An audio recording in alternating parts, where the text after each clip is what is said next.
Alhamdulillahilladzi rawahal qulub wal albab bisama imana bihi arbabil kamal minal akbar. Artinya segala puji bagi Allah yang telah menghibur hati dan pikiran manusia dengan memperkenalkan membaca kisah riwayat hidup wali-walinya yang tercinta. Waqassahum bimazaya tajulu an anfus marati kitab wa tawajjuhum bitijani istiqamati ala sunanil huda wassawab.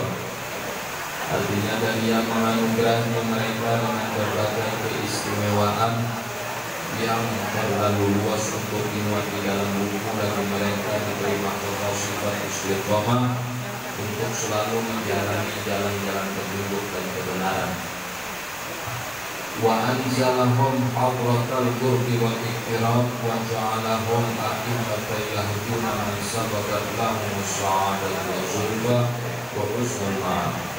Artinya dan lagi Ia menempatkan wali-walinya pada kedudukan yang sangat dekat dengannya. Bagi Allah menjadikan mereka sebagai pemuka-pemuka agama yang berhasil meraih kebahagiaan, kedekatan dengan Allah dan tempat kembali yang terbaik. Wa asyhadu an la ilaha illallah syahadatan man 'abadahu ibadatan 'ala muqtada sunnati wal kitab.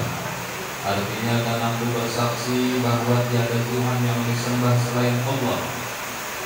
Kesaksian dari seorang yang selalu mengabdi kepada Allah sesuai tuntunan sunnah dan Alkitab, yakni Al-Quran.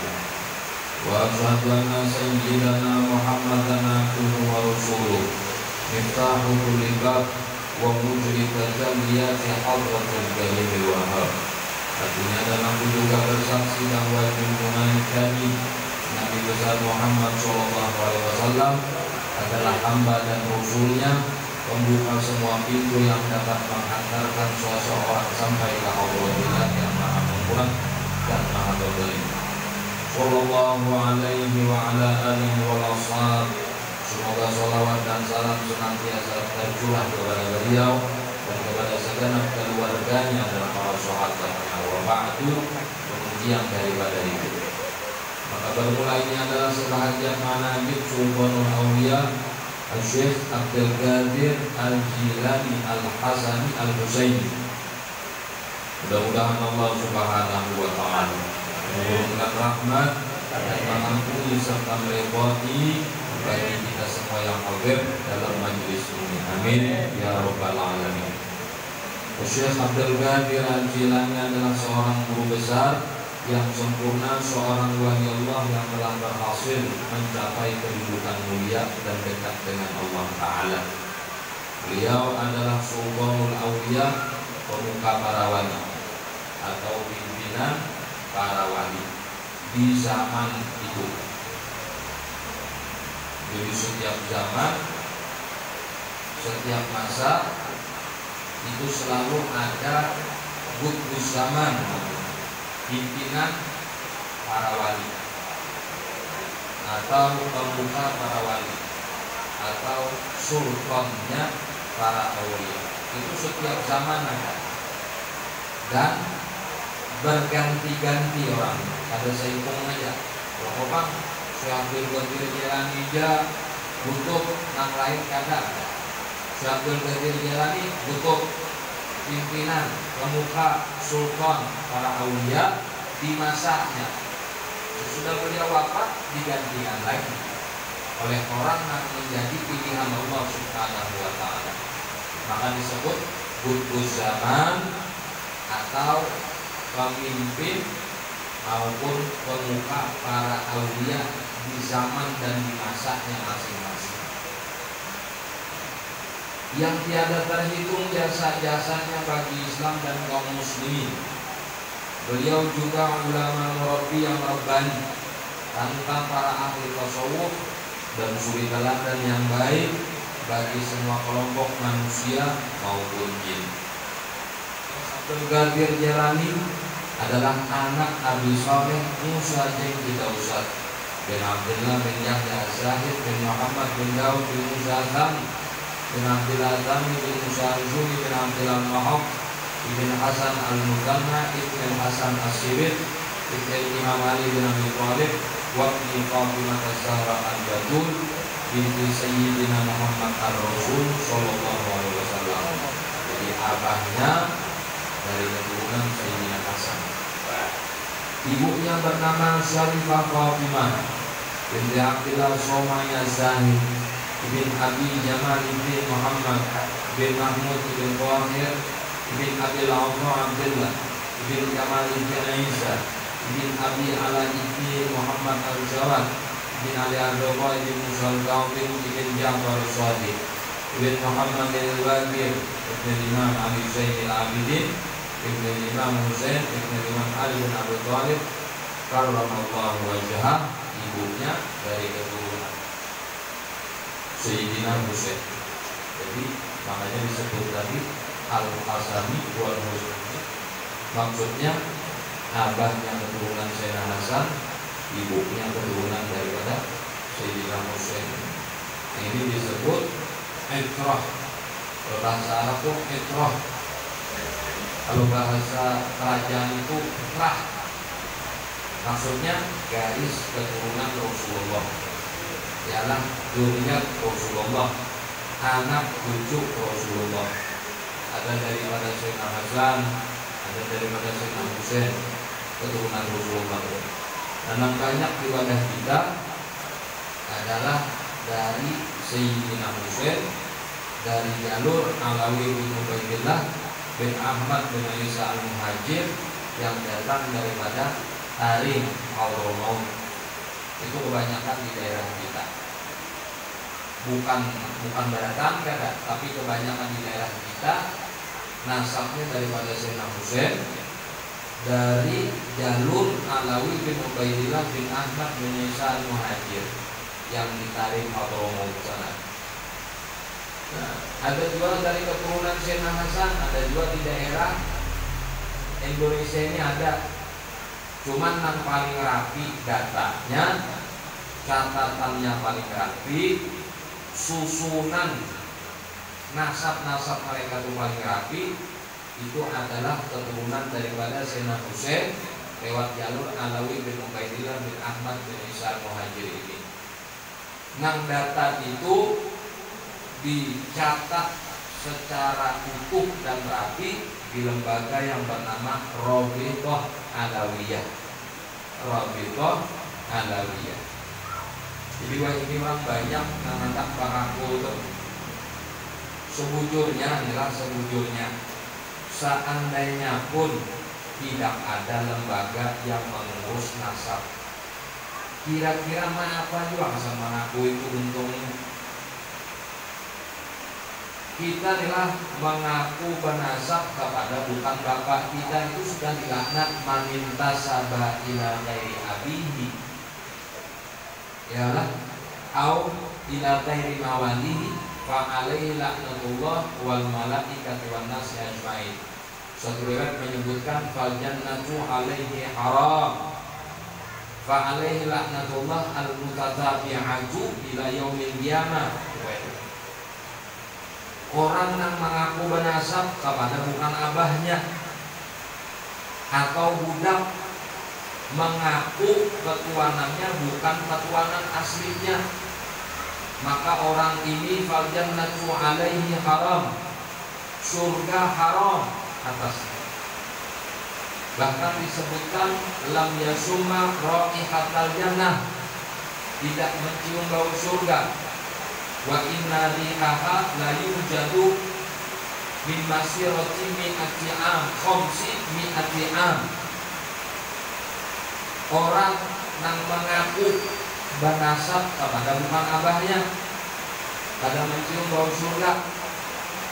Bau surga itu kata Nabi sudah tercium 500 tahun perjalanan sudah tercium.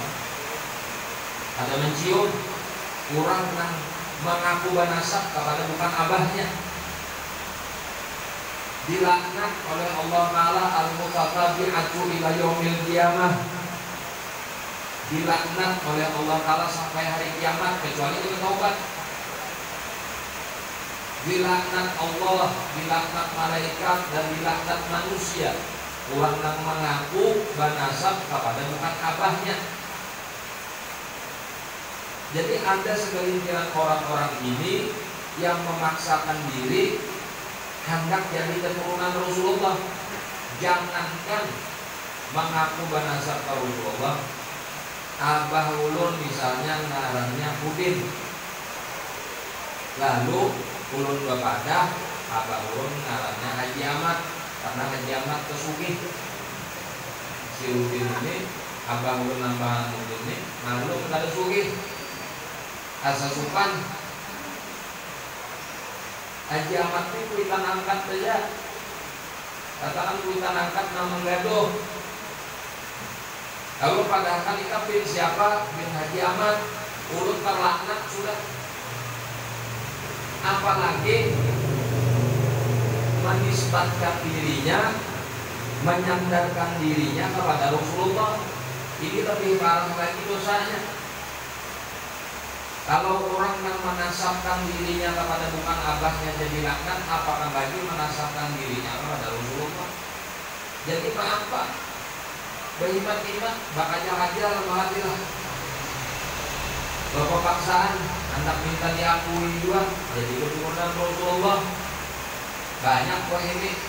Makin kita ini sudah berada di akhir zaman. Jadi tolong berhati-hati dan berhijab itu. Yalah, kalau dahulu orang kada wani mengaku. Kenapa maka kada wani mengaku? Karena orang dahulu takutan Allah Ta'ala. Wah ini kan takutan lagi Allah Ta'ala. Lawan Allah Ta'ala jangan takutan, apalagi mengaku-ngaku makin lagi jangan takutan. Nah hati-hati lah. Itu yang pertama. Yang kedua, hadis Nabi lagi menyebutkan man kadzaba alayya muta'ammidan falyatabawwa maq'adahu minan nar. Orang yang berdusta mengatasnamakan diriku, ujar Nabi, maka siap-siaplah tempat kedudukannya di dalam neraka. Nah ini kan mengatasnamakan Nabi, bapadah Nabi pada tuannya padahal ada, buktinya ada, faktanya ada, turun temurun mulai abah datuknya, datuk-datuknya ke atas ada bukti. Bataku merasa misi jamaah ke-20 ke-30 ikung lalu pada habis beja membuka pengajian yasinan. Ialah membaca kitab terjemahan bahasa Indonesia apabila amal seolah nggak tahu lo kepada habis beja. Cucuk juga nang hadir ini murid-muridnya habis artinya guru kami itu mastur tersembunyi. Dahulu bang mana tersembunyi itu aja karena kerutan Belanda. Maulah habis keturutan Belanda kalau apa? Ada nangka itu. Ada kejadian nangka itu tuh ada. Jadi hati-hati. Yalah. Artinya kita baik sangka ini jadi cuma urusan yang seperti ini harus waspada. Harus waspada. Jangan sembarangannya banyak masuk ke pelosok-pelosok. Ke kampung-kampung banyaknya masuk, apalagi kampung itu terkenal cinta tertuju lawan nabaid, tertuju untuk lihat Nabi. Masuknya di situ. Kenapa? Menguntungkan. Artinya apa? Orang yang mengaku-ngaku itu intinya mencari keuntungan juga. Jangan ada menguntungkan maulah. Bari kata zaman pembakal belum bagaji. Yang kira adalah yang mendaftar jadi pembakal banyak.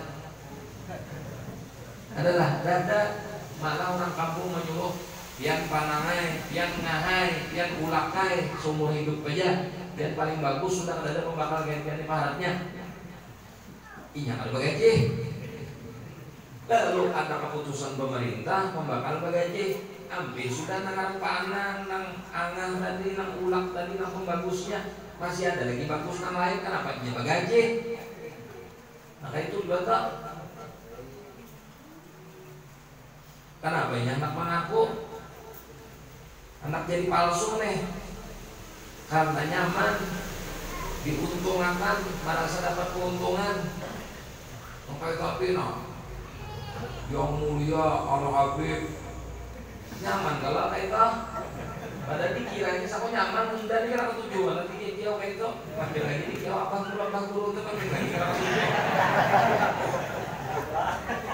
Abah nambah abah. Iya itu kan ada seorang.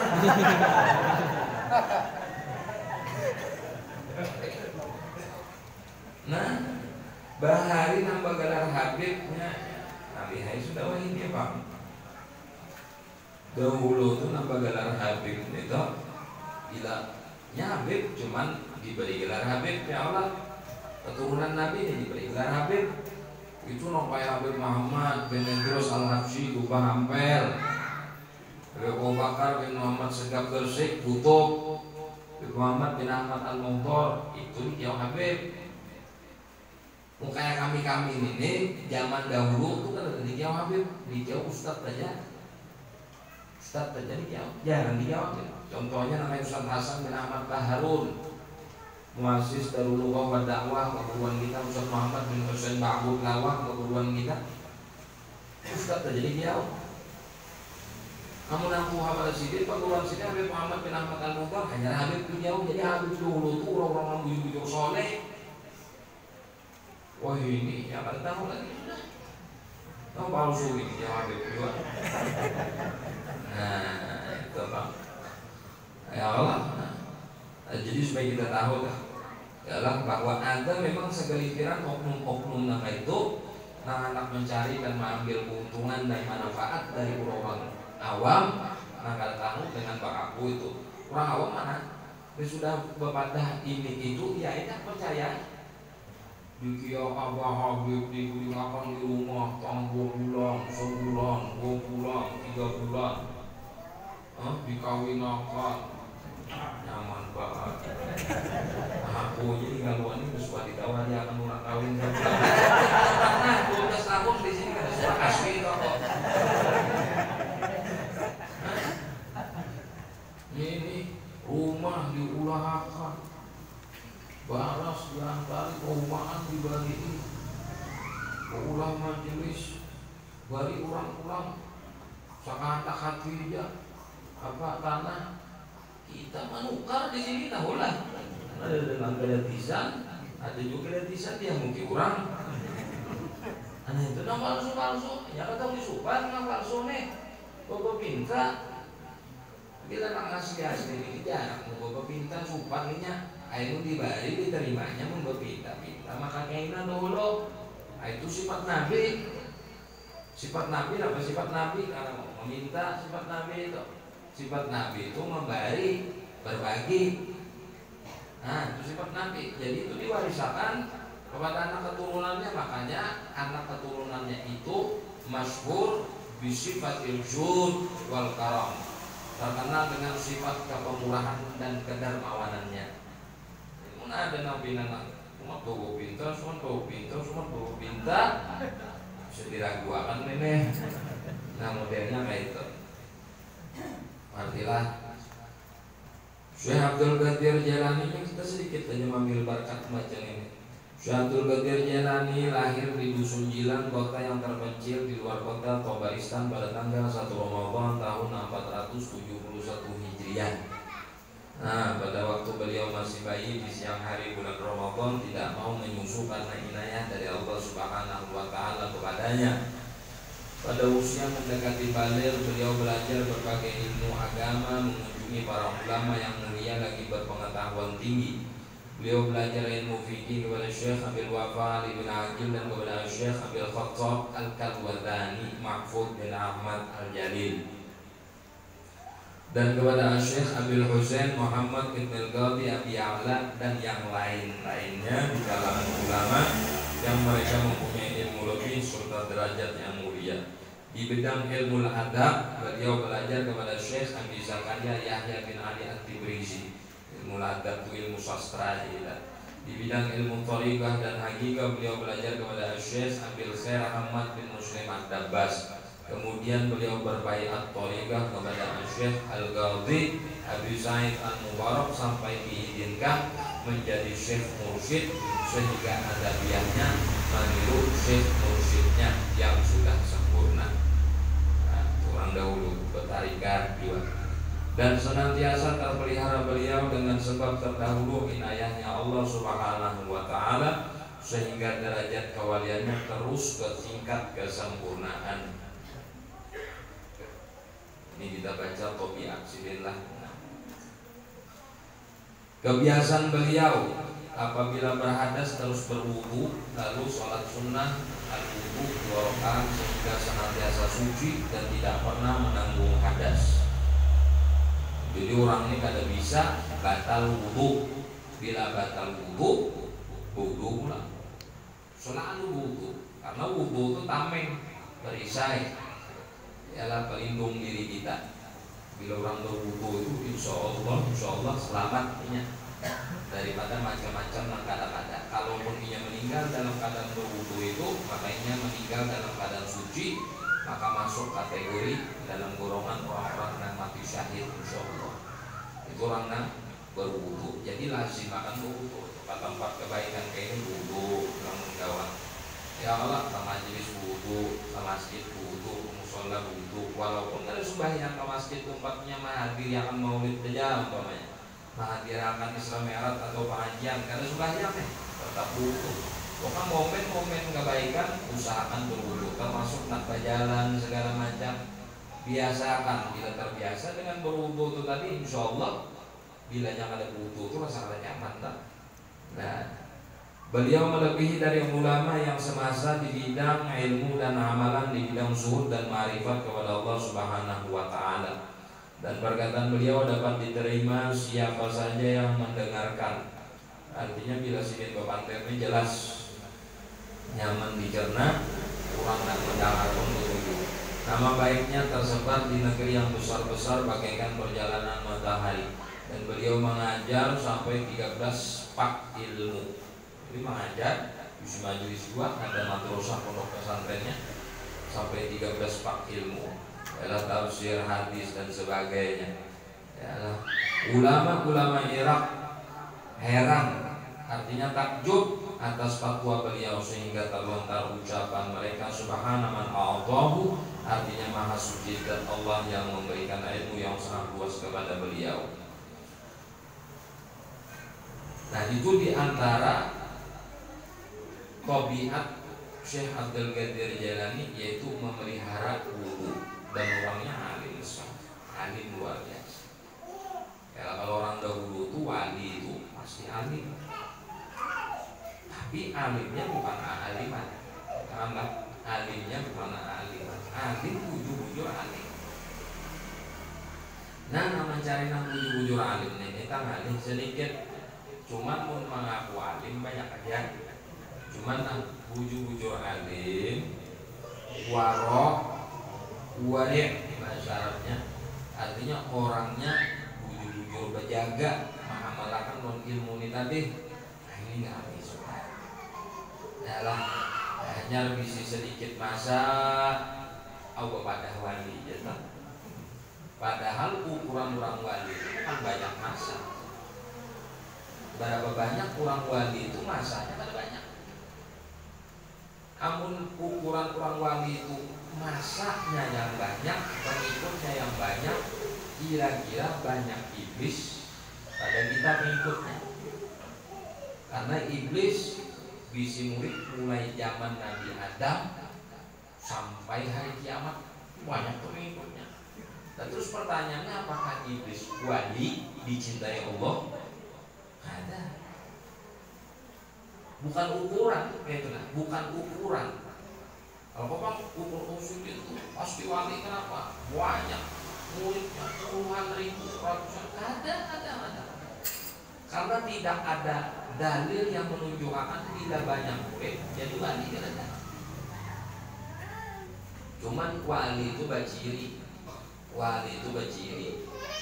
Di antara ciri-ciri orang wali itu disebutkan oleh Nabi, inna afdala ummati la yadkhuluna jannata bi kathrati sholatin wala siyamin bal bi salamati sudur wa sakhawati nufus wa rahmati bi kulli muslimin aw kama qalanna.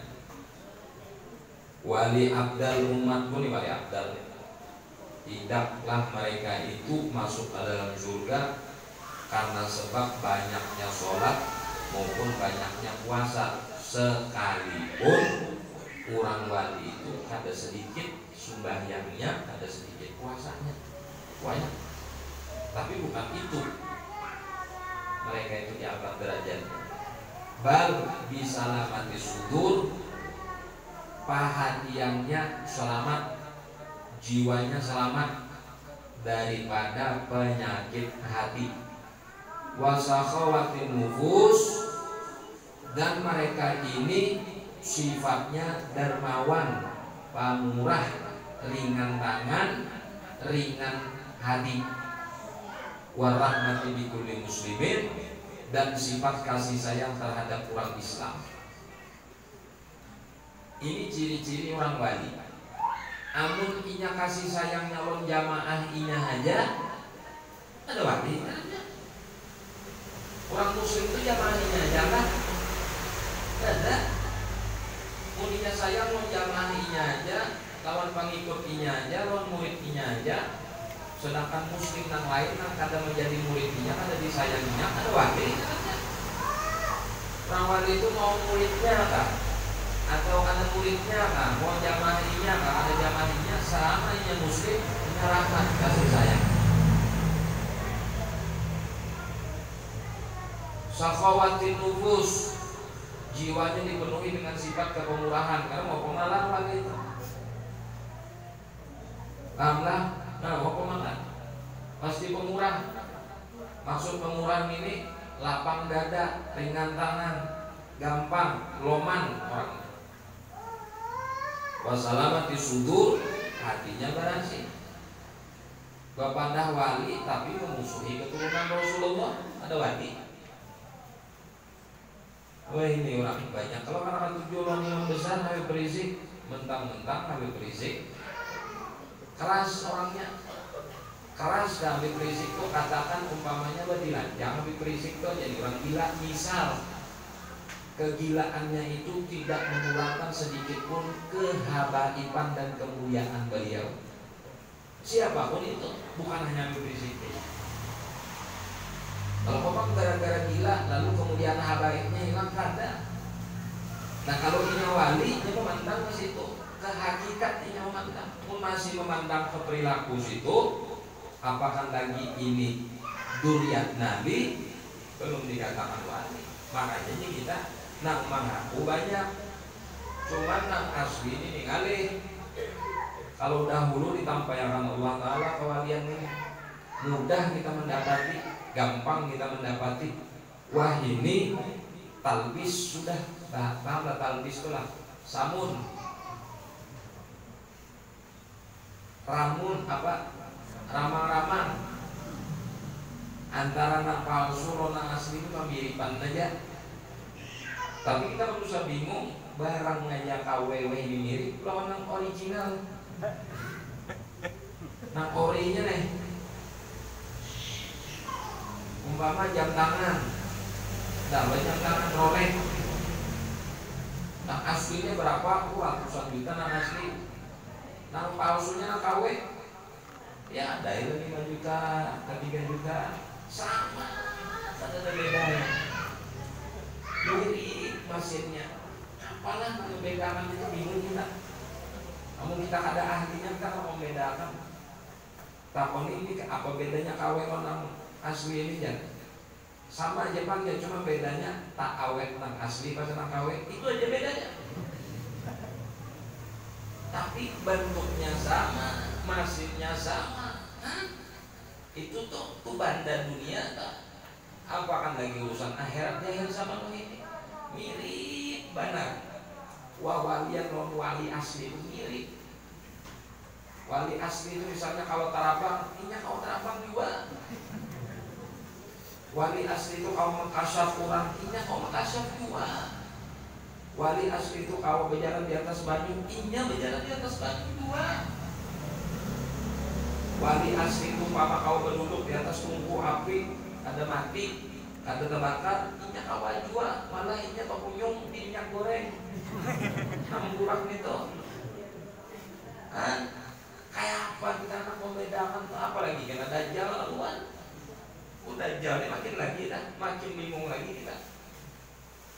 Musim kemarau datang Dajjal, hujan dia Dajjal, hujan.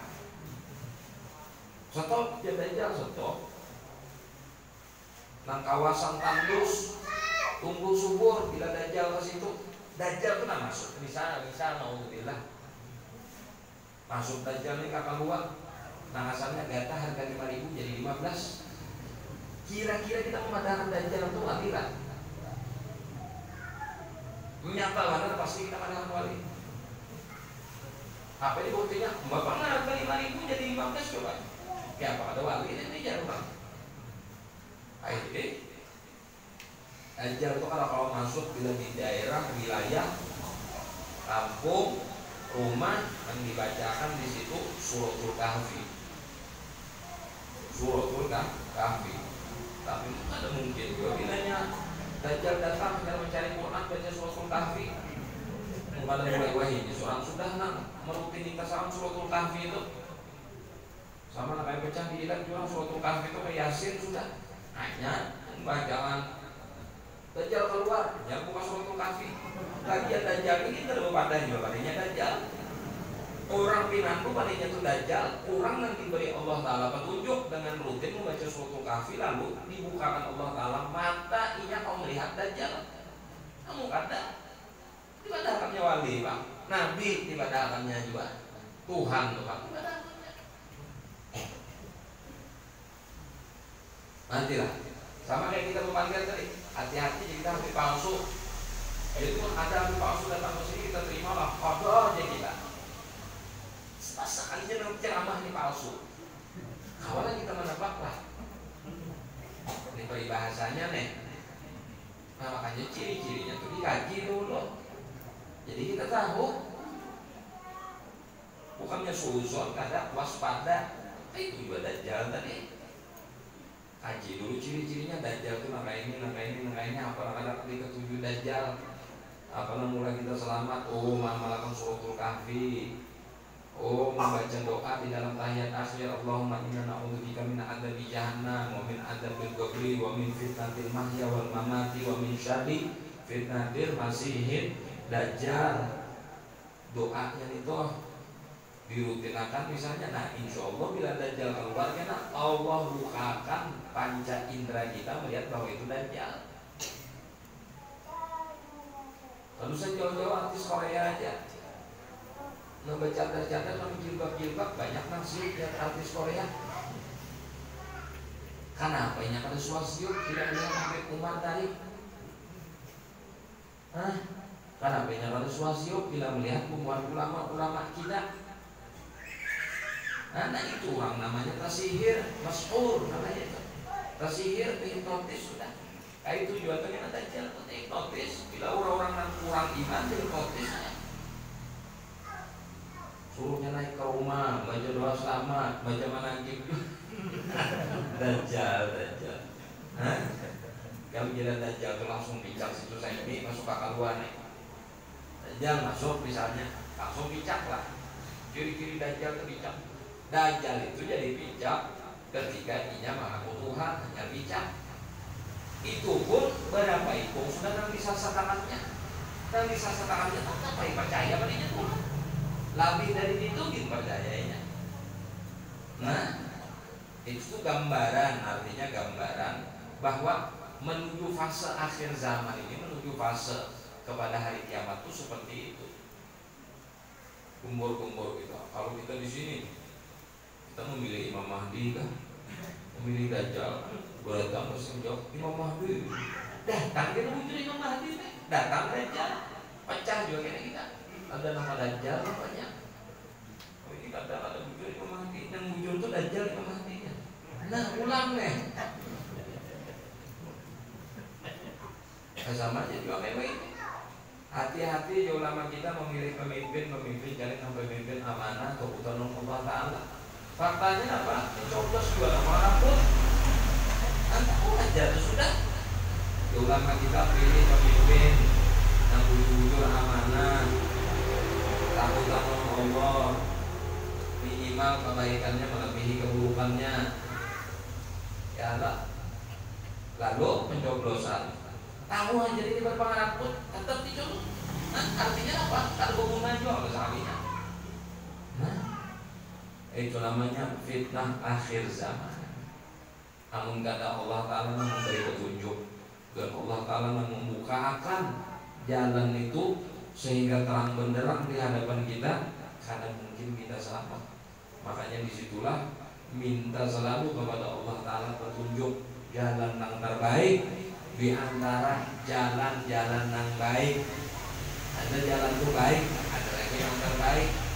Nah, minta yang terbaiknya itu tadi supaya kita kada ditipu dan kada diulah ragu oleh iblis maupun golongan-golongannya. Sudah, wallahu subhanahu wa ta'ala a'lam bishawab. Mudah-mudahan ada manfaatnya dan ada berkahnya daripada manhaj ini, sehingga Allah kembalikan lagi keberkahan dan manfaat daripada Syekh Abdul Qadir Jalani menyampaikan kepada umat sampai ke kita hari ini maupun malam ini. Amin ya rabbal alamin. Ala tilkan niyat wa ala hadhihi niyat wa kulli niyatin shalihah wa ala man nabi sallallahu alaihi wasallam bi sirri asraril Fatihah. Bismillahirrahmanirrahim.